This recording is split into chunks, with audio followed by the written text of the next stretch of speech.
There is a solitude that goes beyond the physical absence of faces and voices. It is not the emptiness of a silent room, nor the echo of solitary footsteps on a deserted street.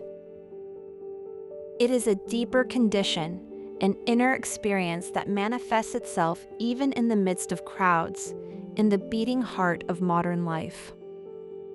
This is existential loneliness, a feeling that arises not from a lack of people, but from a more subtle and pervasive disconnection. It's the feeling of not resonating with the world around you, of being an out-of-tune note in a symphony that everyone seems to understand. At the heart of this experience is a profound sense of strangeness, a constant feeling of being out of place, like a traveler without a map in an unknown country. It is a misalignment between one's innermost being and the expectations, values, and rhythms of the context in which one moves every day. It manifests itself as a disavowal of oneself within the prevailing system, a difficulty in recognizing one's essence in the dynamics that surround us. It's like looking in the mirror and seeing a reflection that doesn't match your inner image, a soul that doesn't fit into the picture. The most acute paradox of this solitude is that it flourishes precisely in a context of superficial connections and constant exposure. We are surrounded by screens, notifications, a constant flow of information and interactions, yet the inner void can persist, unheard. The roots of this alienation often lie in a silent but profound disagreement with the norms and values that society proposes to us. It is an internal resistance, an unspoken objection to the directions the collective seems to be taking with such conviction. The frenetic pace of modern life contributes to this disconnect, pushing us into a relentless race that leaves little room for authentic reflection. At this speed, inner voices risk being suffocated, profound questions remain unanswered, submerged by the noise. We are witnessing a distortion of values, where appearances often prevail over essence, and external success eclipses internal wealth. This inverted hierarchy can generate a sense of confusion in those seeking a more authentic and lasting meaning. There is an intellectual simplification, a tendency to reduce complex issues to mere slogans, to easy answers that do not satisfy the thirst for truth. Critical thinking and depth of analysis are often sacrificed on the altar of speed and superficiality. Society, in a certain sense, seems to place an implicit condition for belonging, adaptation, conformity to predefined patterns. To be accepted, to feel part of the world, we are often asked to smooth out the rough edges of our individuality. This pressure to conform pushes us to simplify ourselves, to pigeonhole ourselves into roles and expectations that don't always belong to us. We are asked to adhere to patterns, to conform to a model that promises security, but which can stifle our uniqueness. Those who do not conform, who feel this dissonance, often do not protest openly, do not raise their voices in rebellion. Their resistance is more silent, more intimate, an internal refusal that does not seek confrontation, but the preservation of one's own integrity. Instead of confronting each other, they tend to retreat, seeking refuge in inner spaces where their authenticity can breathe freely. It is a movement inward, an attempt to protect one's sensibilities from a world that seems not to understand them.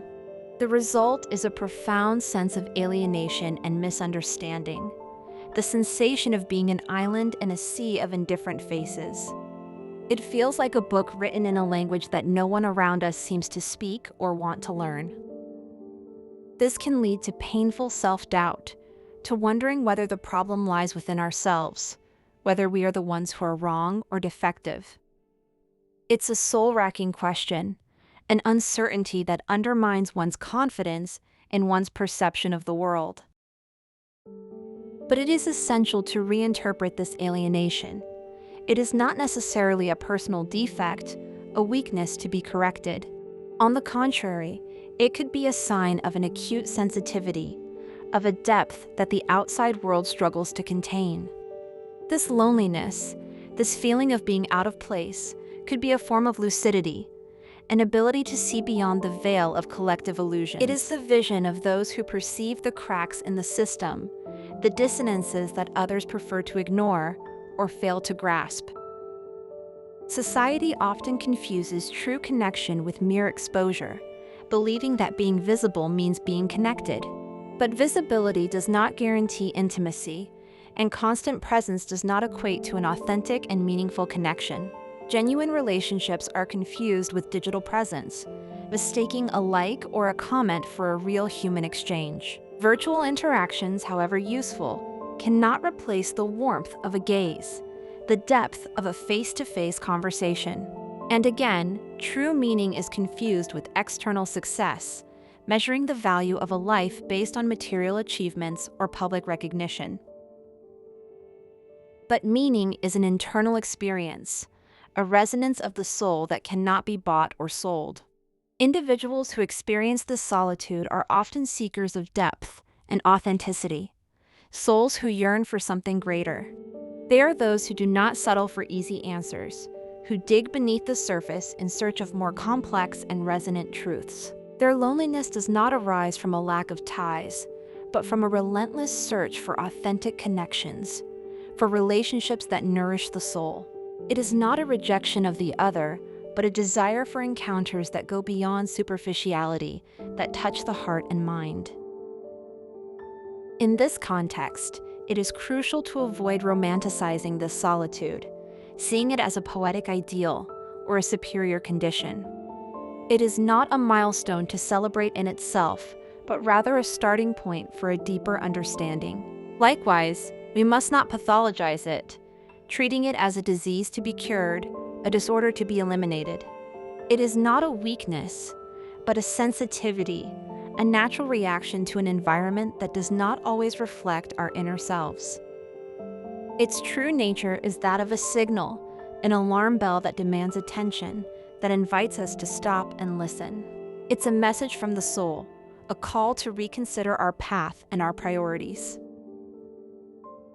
This solitude creates space for a fundamental question, a quest that resonates deep within every being. Where can I be myself without reducing myself, without having to sacrifice my essence to fit in? Remaining with this question without seeking immediate answers or easy escape routes requires considerable inner strength.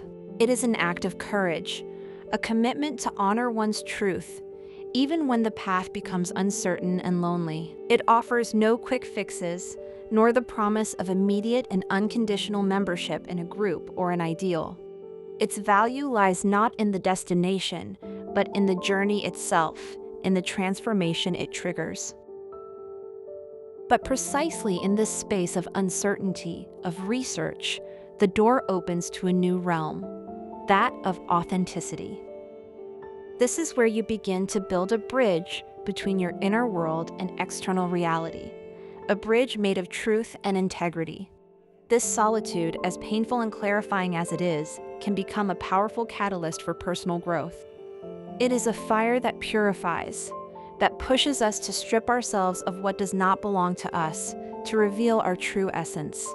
It is an invitation to forge a more authentic existence, to live in harmony with our deepest values, even if that means walking alone for a while. On this journey, existential solitude transforms from a burden to a guide, from a limitation to a horizon of possibilities.